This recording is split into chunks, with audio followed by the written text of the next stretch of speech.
أعوذ بالله من الشيطان الرجيم بسم الله الرحمن الرحيم لا يحل لك النساء من بعد ولا أن تبدل بهن من أزواج ولو أعجبك حسنهن إلا ما ملكت يمينك وكان الله على كل شيء رقيبا۔ سورہ الاحزاب کی آیت نمبر 52 کی میں نے تلاوت کی ہے۔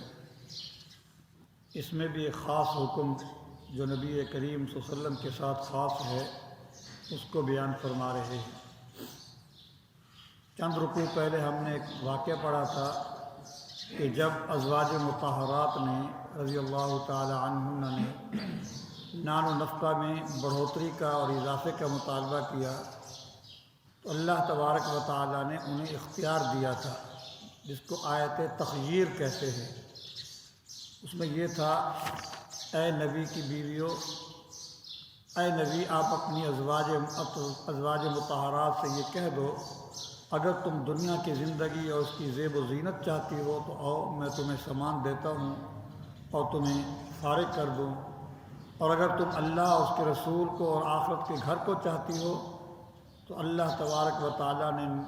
نیک عورتوں کے لیے اجر عظیم تیار کر رکھا ہے۔ تو اللہ تبارک و تعالیٰ نے ازواج مطہرات کو اختیار دیا تھا۔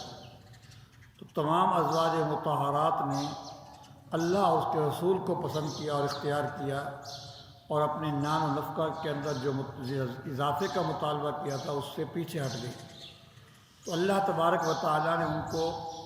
اس اختیار کرنے پر اللہ پاک نے ایک انعام سے نوازا ہے۔ اس آیت کے اندر جو آج میں نے تلاوت کی ہے، فرمایا کہ آپ کے لیے، اے محمد صلی اللہ علیہ وسلم، آپ کے لیے ان عورتوں کے بعد اور عورتیں حلال نہیں ہیں۔ گویا کہ جب ازواج مطہرات نے اپنے آپ کو نبی کے لیے خاص کر دیا تو نبی علیہ الصلوۃ والسلام پر بھی پابندی لگا دی، اب آپ اپنے آپ کو بھی ان کے لیے خاص کر دیں، یعنی اب ان کے علاوہ آپ نے کسی اور سے نکاح نہیں کرنا۔ تو اللہ پاک نے یہ انعام اور اعزاز بخشا، اے نبی صلی اللہ علیہ وسلم، آپ کے لیے ان عورتوں کے بعد، اس وقت میں جب یہ آیت نازل ہوئی 9 ازواج مطہرات تھی آپ کے نکاح میں، فرمایا کہ ان کے بعد اب اور عورتیں تمہارے لیے حلال نہیں ہیں، اور نہ ہی تمہارے لیے یہ جائز ہے کہ تم ان کے بدلے میں کسی اور عورت سے نکاح کرو، یعنی ان میں سے کسی کو طلاق دے کر فارغ کر کے اس کی جگہ کوئی اور نکاح کر لو، یہ بھی تمہیں اختیار نہیں ہے۔ اور یہ بھی تمہیں اختیار نہیں کہ ان کے علاوہ کسی اور، ان کے ہوتے ہوئے کسی اور سے نکاح کرو۔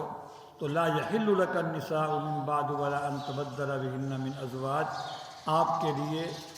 ان کے بعد اور عورتیں حلال نہیں ہیں، اور نہ ہی تمہارے لیے یہ حلال ہے کہ تم ان عورتوں کے بدلے میں اور عورتوں سے نکاح کرو، اگرچہ ان کا حسن تمہیں اچھا لگے۔ ہاں، الا ما ملکت یمینک، ہاں اگر وہ باندیاں جو تمہاری ملک میں آ جائیں تو آپ ان کو اپنے پاس رکھ سکتے ہو، نکاح نہیں کر سکتے کسی اور عورت سے۔ وَكَانَ اللَّهُ عَلَى كُلِّ شَيْءٍ رَقِيبًا،